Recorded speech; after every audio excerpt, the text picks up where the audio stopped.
Le principal problème, l'erreur, est juste que leur calcul était faux. Ils pensaient que Kaboul tomberait dans un mois, mais ça s'est fait en 2 jours. À cause de la précipitation des gens, beaucoup de gens sont morts là-bas. Vous ne pouviez même pas emporter un sac avec vous. Il fallait se forcer à entrer. J'ai juste pris mon téléphone et juste un vêtement. Oui, oui, on est venu comme ça.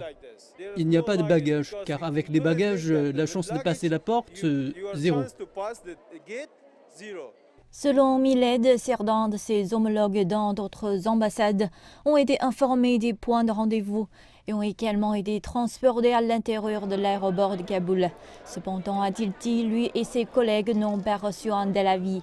Il a affirmé qu'ils devaient border leur badge de travail et traverser la foule. Il y avait des milliers de personnes, donc si vous êtes fort, vous pouvez entrer. Mais si vous n'êtes pas fort, vous restez sur le carreau. Donc mon frère et sa femme, ils n'ont pas pu venir à l'intérieur. Ils sont en Afghanistan en ce moment. Mais leur enfant est avec moi. Il est tombé inconscient à cause de la précipitation, à cause de la chaleur. Il pleure, les gens font du bruit. À cause de ça, je l'ai juste donné à l'armée américaine et je vais aller le chercher. Avant de monter à bord de l'avion pour les Émirats arabes unis, Miled a déclaré que lui et sa famille avaient passé 4 nuits sur le terrain de l'aéroport et avaient survécu grâce à l'approvisionnement alimentaire militaire. Tous les gens étaient assis dans l'avion. 200 places, ils en ont mis 400. Tout le monde était juste assis là. Vraiment épuisant.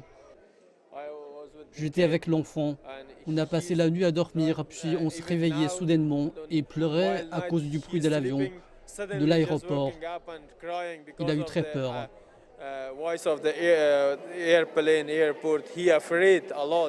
Miled exprime son inquiétude pour ses amis et sa famille en Afghanistan.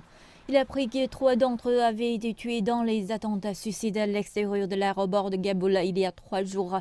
Il affirme que des centaines d'anciens employés de l'ambassade américaine, dont son frère, sont toujours bloqués dans le pays. Miled dit qu'il se sent chanceux mais espère qu'il pourra aider ceux qui restent une fois qu'il sera en mesure de s'installer.